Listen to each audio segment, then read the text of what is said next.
What's going on, YouTube? Welcome back to the best show on a Friday night. Welcome back to Hockey Stick Talk Nation with my guest tonight, Rod Pedersen from the CatsnBolts podcast. Thanks for joining us, Rod. Appreciate it. How you doing, Dan? Good. So if you guys haven't seen, I got his link in the description. Make sure to go check out his channel and give it a like and subscribe and help him grow. So welcome to the show, Rob. And appreciate you taking the time out of your busy schedule to be here with us tonight. It's good to be with you, man. Why don't you tell us a little bit about you? Well, I'm an original Canadian and moved to Florida. I'm in my fourth year here.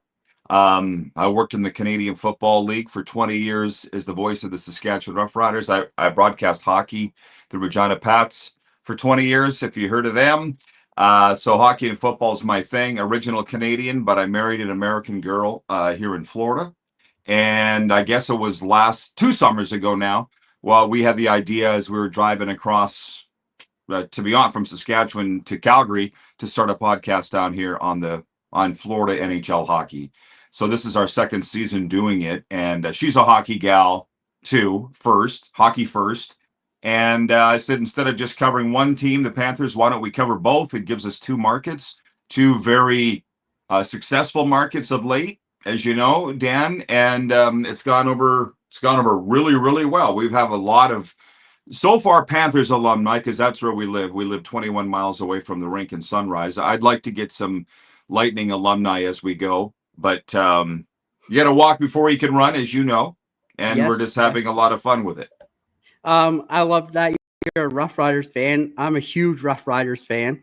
Huge. I was there when they won the Grey Cup in 2007 or 4. I can't remember. But I have the banner and have it signed with all of them. Yeah, 2007, I broadcast that game from Skydome. Yeah. Yeah, that was, I still remember the tailgates. Yeah, it was a lot of fun. It was a lot of fun. Definitely.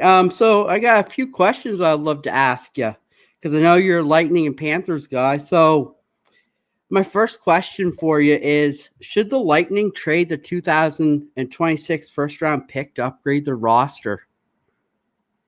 I don't know why they would do that. I mean, as we sit here today, they're in a playoff spot. They've scored more goals. They've had more 8-goal games than anybody else in the NHL this season. So I think they're teetering on a rebuild, but they're not there yet. I mean, if you're going to do a rebuild like certain teams, Chicago's doing it. I would suggest Calgary's in it. Tampa's not there yet. So I don't think that you make those trades until you commit to being in a rebuild, and I don't think they're in one. Okay. And then my other question, because I'm a Rangers fan, and I was wondering, because I think you'd fit good there in Tampa Bay. Do you think the Lightning would trade for a Capo Caco? Are you hearing something? Why do you think they would do that? I just think he'd be a good fit in Tampa Bay, especially where they brought in a little bit of the younger talent in there as well. Well, they've been through a lot of changes over the last, from the offseason till now. Steven Stamkos, listen, that was a wound that has not healed, saying goodbye to Steven after 16 seasons in Tampa Bay. So they did that. They made the trade with Sergachev to Utah. They got some good young talent coming the other way. I think the Lightning have made enough changes. I see what you're saying. I mean, I don't know that we are at the point that the Rangers have committed to making a fire sale either. Last I checked, they're right at that playoff line too. So, we're right now in a spot where teams are making changes to save their season. Look at Colorado when the goalie swap with San Jose. They've completely changed out their crease in Colorado. And I just don't think Tampa Bay has made a decision yet if they're going to go for it, make a run, or sell off. But and let's remember, this is General Manager Julien Brisebois running the controls here, not Steve Yzerman. I think we're still trying to figure out how he likes to do business, Yeah, because I find Brisebois he'll do whatever's right for that team because he wants to win. For the most part, but they're languishing again around kind of where they were last year. They met the Panthers last year in the first round. I went to every game. It was a 5-game series. And to be honest, the Lightning looked listless. There was only one game in the series that they looked like they were serious about winning it. And it was game 4 at home to extend the series. We were there. And they're kind of in the same spot now, despite all these changes. So Andre Vasilevsky's been up and down. He has not been as consistent as we've been used to seeing the big cat. We're approaching Christmas here. Tampa Bay is a playoff team. So, yeah, you know what? They might be making some additions here. I don't think they're going to be selling off. Do you think Vasilevsky's dipped down is still a little bit from his knee surgery that he had? Well, it was back surgery that caused him to miss till late November last season, a little over a year ago. I don't know. I mean, he was the 3rd star of the week just a couple of weeks ago. I just think that he's played a lot of hockey, and he's kind of getting up there in age. And I just, now I'm a goalie guy. I played goal. You said your family's goalies too. So I watched that position a lot closer. My dad worked in the NHL for 26 years, and he was a goaltender. I just think Vasilevsky, dude, you're not going to stay at that high level forever, and I just don't think he's the same guy anymore. Whether it's that injury or not, or age, whatever it is, he's not the same guy. Yeah. Then a Florida question here for you. So, do you think Sam Bennett is going to be there after this year? Or do you think they'll trade him off at the deadline? Well, the night that the Panthers were given, I don't think he's going anywhere. The night that the Panthers were given their Stanley Cup rings, the night before the regular season opened here, the owner of the team, Vincent Viola, handed him the ring and said, "You are the soul of this franchise." So I don't think that the Florida Panthers want to allow their soul to go anywhere. You know what I'm saying? Yeah. So Brandon Montour leaving was on his own terms. He went to Seattle. Ryan Lomberg leaving, went to Calgary on his own terms. Anthony Stolarz going to Toronto, went on his own terms. Sam Bennett's been named to the Four Nations face-off here by John Cooper, the head coach of the rival Lightning. So Sam Bennett is very, very, very highly thought of here. Will they find a way to keep him financially? I think they will. They've signed Carter Verhaeghe to a long-term deal, Alexander Barkov to a long-term deal, Matthew Tkachuk to a long-term deal. To be honest, I wouldn't be surprised if we hear before the season's even over that Sam Bennett gets his extension to kick in next year. That's how much they think of him. So how do you think that's going to work? Are we going to see a player getting dealt, or? I don't know. I'm not an accountant. I don't know. I to be honest, I know fans love that, and maybe you do. I have friends that are Panthers fans that love to sit and talk about that and play armchair GM, but I don't waste any brain power or energy on it, because if they want to make it happen, they'll find a way. That's especially this general manager, Bill Zito. That's the way he does business. He'll find a way. You look again across the state of Tampa Bay. If they had wanted to keep Steven Stamkos, they could have found a way to keep Steven Stamkos. They wanted to make a change there. Something went on behind the scenes with the Lightning that I don't know what it is, and I don't ask questions. The moves weren't made to keep Stamkos in Tampa. That's their business, and I believe in Florida they'll make the moves to keep Sam Bennett. And I heard the rumors that the Panthers might be getting an outdoor game. Yeah, that came out of the league meetings this week, which were here in Florida, Manalapan, Florida. Elliot Friedman reported it. The quote is that the Panthers are closing in, whatever that means, on hosting a game as early as next season here at Lone Depot Park where the Marlins play. And to be honest, I never thought it was possible because of the climate here right now. If you go and where are you at, by the way? You're in Atlantic, I'm in Canada? Nova Scotia. Yeah, so you go by Celsius. So as I was driving over here to my studio where I do my daily talk show every day, it's like 25 degrees Celsius here above right now today in the middle of December. So myself and Panthers alumni and staff, we kind of sit around and talk about where on earth would they play a game in Florida, an outdoor game, if we had it. There are outdoor football stadiums here where the Dolphins play is outdoor.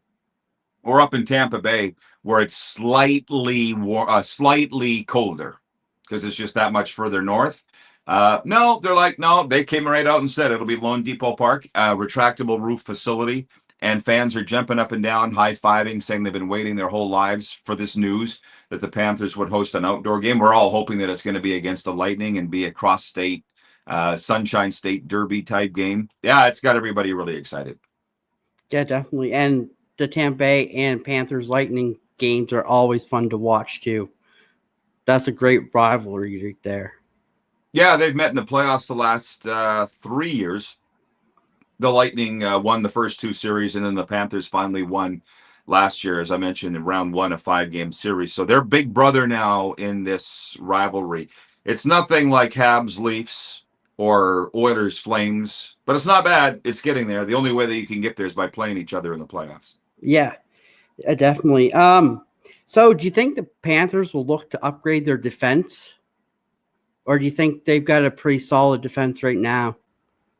Last I looked, unless that's changed, they are the first place team in the Atlantic Division. I think they're top 5 team in the National Hockey League or close to it. So I don't know what they really need to add. To be honest, I haven't really looked at the trade boards to see who's available. I would have liked to have seen them keep Oliver Ekman-Larsson or Brandon Montour, but it just wasn't in the cards. This blue line they have right now isn't as good as last year with those guys that I just named, but it's still pretty damn good. Aaron Ekblad has at times run the power play.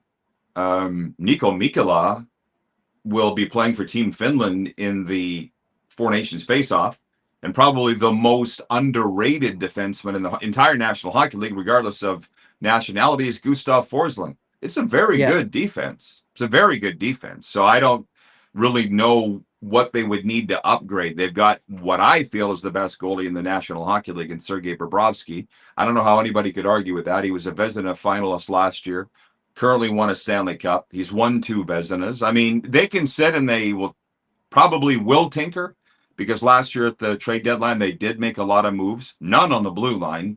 They were all up front. It'll all depend on what Bill Zito thinks they need, and I don't think he's going to tell anybody ahead of time what he thinks this team needs. Definitely.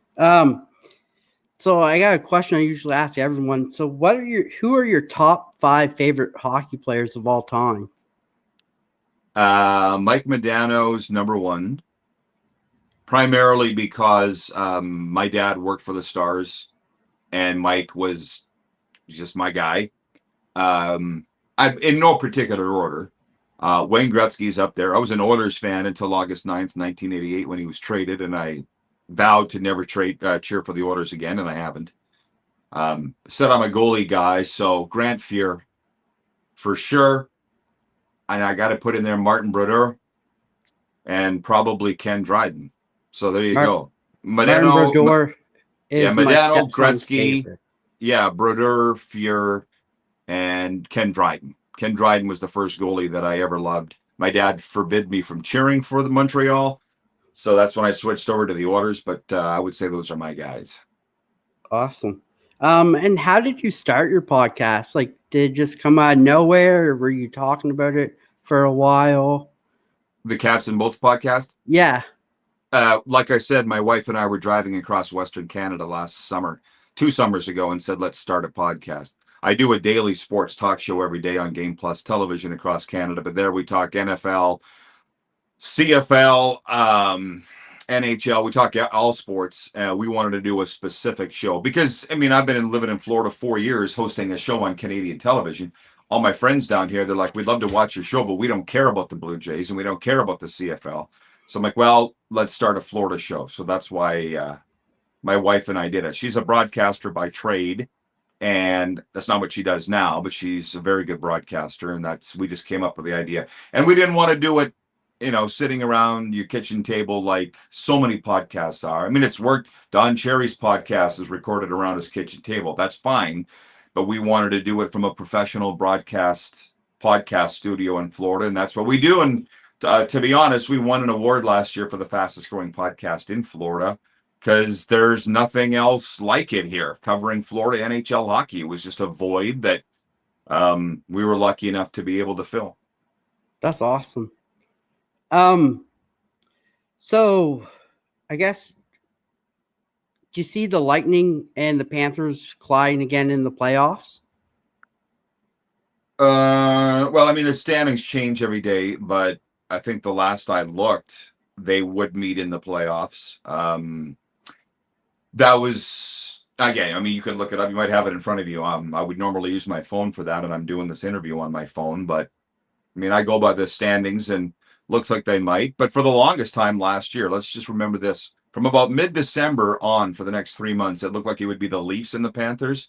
And then the last 2 nights of the regular season, things just went absolutely bonkers, and things got flipped on their head. If you remember, Boston lost at home to Ottawa, and that cost whoever first. I think the Leafs and the Panthers got it. So, I mean, to sit here and say, do I think they're going to meet? I think there's a very good chance, but shoot, anything can happen, man. I actually predicted the Lightning would miss the playoffs going into the season, and they're kind of making a fool out of me given all the goals that they're scoring right now. But they're not dominating either.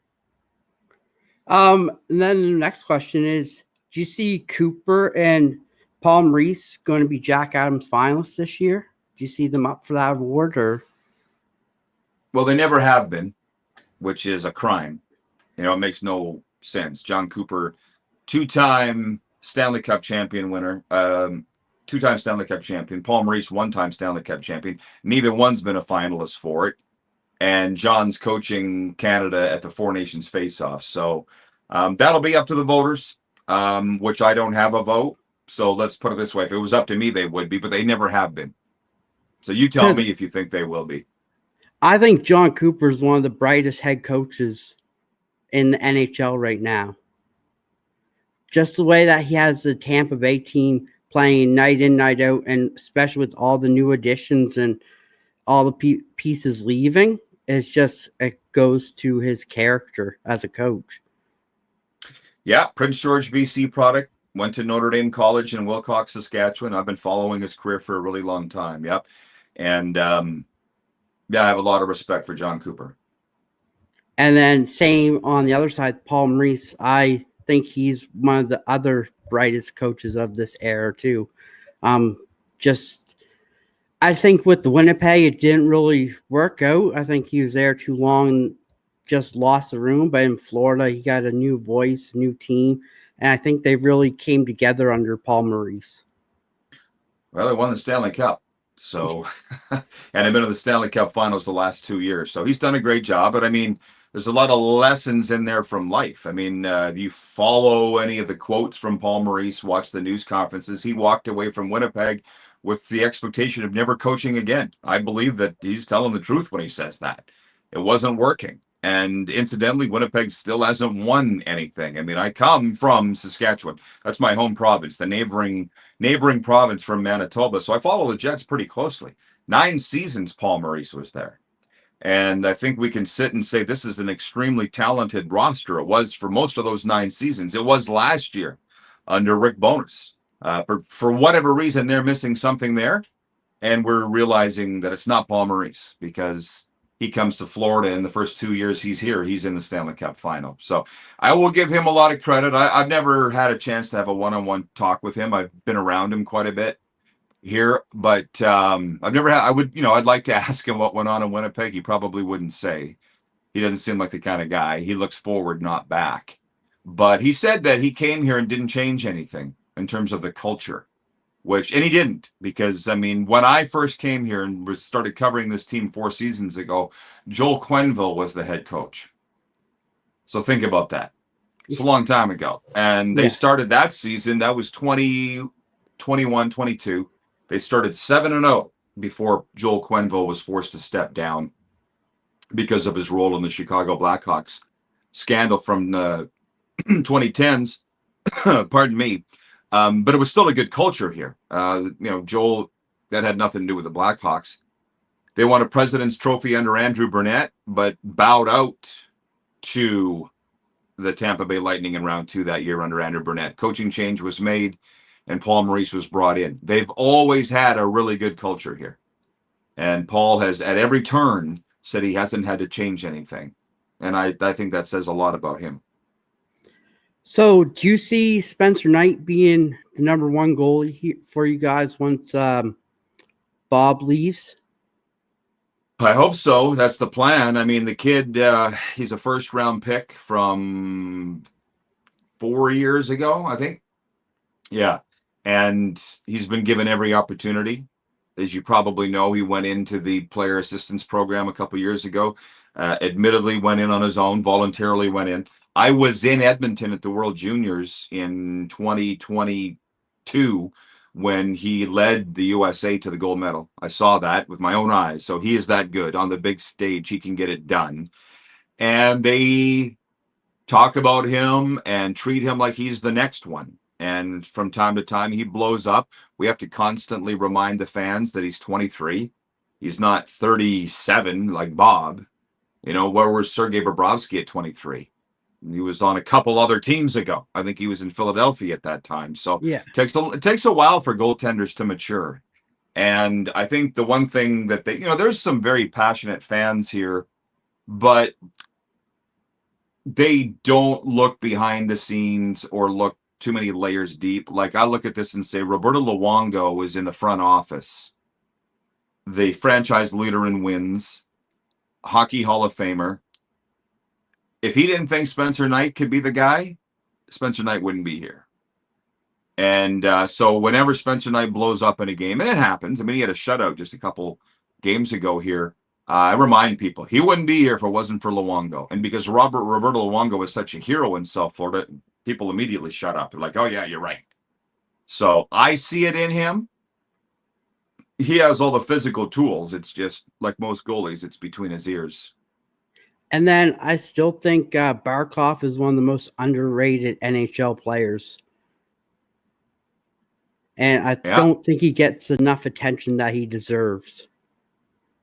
Well, we used to say that a lot more than you hear that said now. I mean, he takes a team to the Stanley Cup final in back-to-back years. I believe he won the Selke last year. If he didn't win it, he was a finalist. So he scored the shootout winner the other night against Seattle. I don't know if you saw that goal against Joey Decord. Oh, my God. I mean, I don't know what people understand. It wasn't anything particularly crazy. It was just a short little fake that froze Decord and in. Like, he's got it all. And I don't know if you've had the chance to watch him play live, but he is absolutely massive. 6'3", 230. So he does all those things at that size. Yeah, he is underrated, there's no doubt, but at some point people really need to pay attention to what he's doing. He's been named to Team Finland for the Four Nations face-off. He's getting his opportunities now. The Panthers have gone on these deep playoff runs. If people don't know who he is now, they're not paying attention. Definitely. And on the Tampa Bay side, I think another really underrated player is Anthony Cicarelli. Cirelli. Yeah. Yeah. Well, I mean, sure. I mean, here's another guy that the Lightning have won with, and he was named to Team Canada by John Cooper. I don't think if anybody else was coaching Team Canada at the Four Nations face-off, Cirelli probably wouldn't be on the team. No. But they named Brandon Hagel, Braden Point, and Anthony Cirelli. And it's just interesting to see. Nobody really questioned that I could see. I mean, I'm sitting here in Florida. There's not been a ton of coverage down here, trust me, of the Four Nations face-off rosters. But even in Canada, I didn't see too many people complaining with those three Lightning being named to Team Canada. No, I think everyone in Canada is really complaining about the goalie situation, like why Fleury was left off and all the honorable mentions. Well, they're always going to complain. And trust me, I love Marc-Andre Fleury. But you've got two guys there with Stanley Cup credentials in Adin Hill and Jordan Bennington. They are not Carey Price. They're not Martin Brodeur. But at some point, you got to give these guys the chance. They played in the big games. They have the right passport. Let's see what they can do. Yeah. So is there any prospects on the Tampa Bay and Florida that we should be looking out for coming up?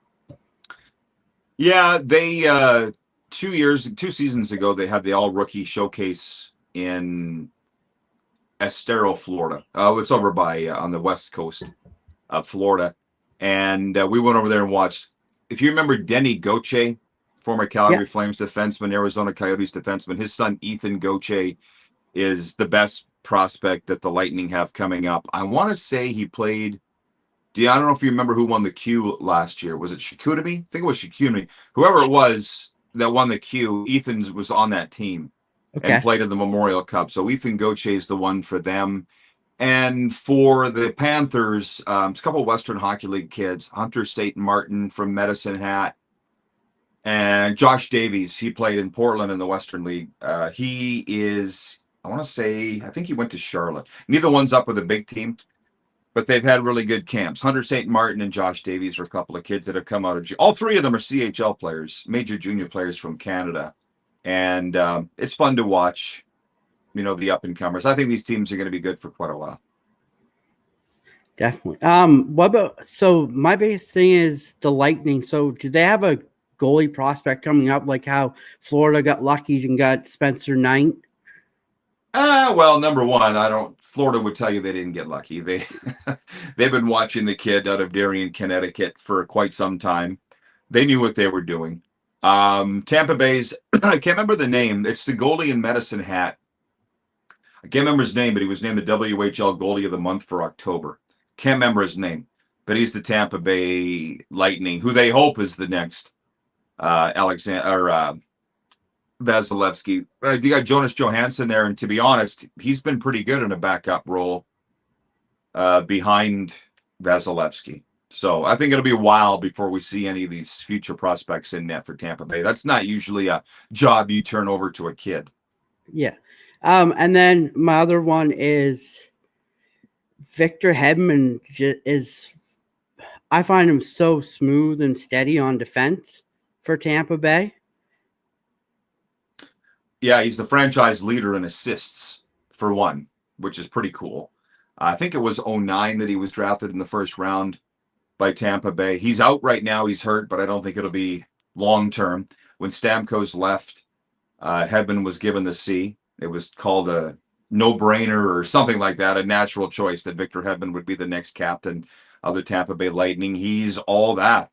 He's a massive physical force. He was very good in the playoffs last year for Tampa Bay. You knew that he wasn't going to let anybody down. He's getting up there in age, but anything that Tampa Bay does, he'll be leading it. He'll be leading the way. The last game of the preseason between these two teams was here, and I believe it was a 2-1 Tampa Bay victory here in Sunrise. And I was like, oh my God, Brian McDonough, Victor Hedman, Jake Gensel, they brought everybody for a preseason game and they worked their balls off. I'm like, you know what? I may have predicted that they would miss the playoffs, but they still work hard. They are still that team, that Tampa Bay Lightning team they still work hard. They still know how to win.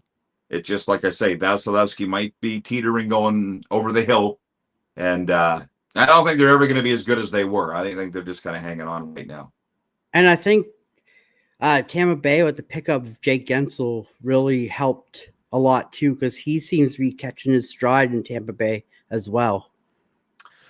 He had 3 goals. I think it was 3 goals in the 8-3 victory at Calgary the other night for the Lightning. So Dave Randorf is the voice of the Lightning. He's a very close friend of mine. I was listening to an interview with him recently on NHL radio, and he made it very clear that Jake Gensel was not signed to replace Steven Stamkos. If Dave says that, I believe him. It certainly looks like he was signed to replace Steven Stamkos. Let's be honest. He's making the same $8 million a year that Stamkos was before on a shorter term contract. But he's been doing what's been asked of him. He's playing on the top line. He's playing on the first power play unit. He's all that. Yeah, he's been very good, and he'll be on Team USA for the Four Nations face-off.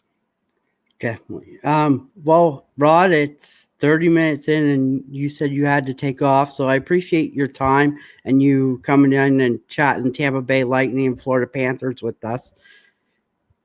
You bet, Dan. It's been a lot of fun.1anything else? Any last questions? No, I think that's it. That's all the questions I had for you. And for everyone in the chat, make sure to go check out Rod's podcast. Cats and Bolts is a really good show. I enjoy it. Make sure to go hit him up, a sub and a like too. How'd you find us, Dan?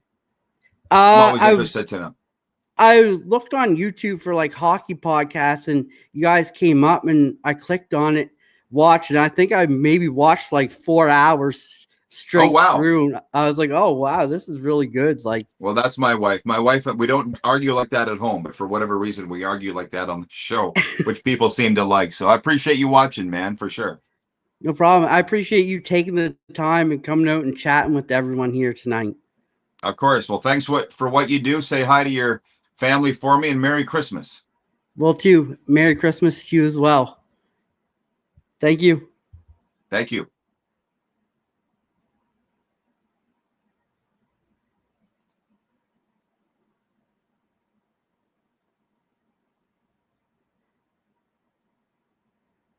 All right, guys. So that's the show for tonight. We'll be back next Friday, and appreciate you all coming. And until then, have a great day, have a great Friday, and Merry Christmas to you all. Just before we go, though, we're going to end the show off a little bit better here. So remember to check out Tsunami Sportscards. If you're looking for anything single cards or anything for your collection, go check it out. He updated his new logo, which is really great. I love the new logo. So make sure you go check him out, see what he's got in there. And yeah, so we appreciate Tsunami Sportscards for sponsoring this show, and appreciate you all for coming. I actually have to get going because we have an emergency. So till then, sorry this was a short one, guys, but we'll be back next Friday with another one. Have a great night, and we'll see you soon. Peace out.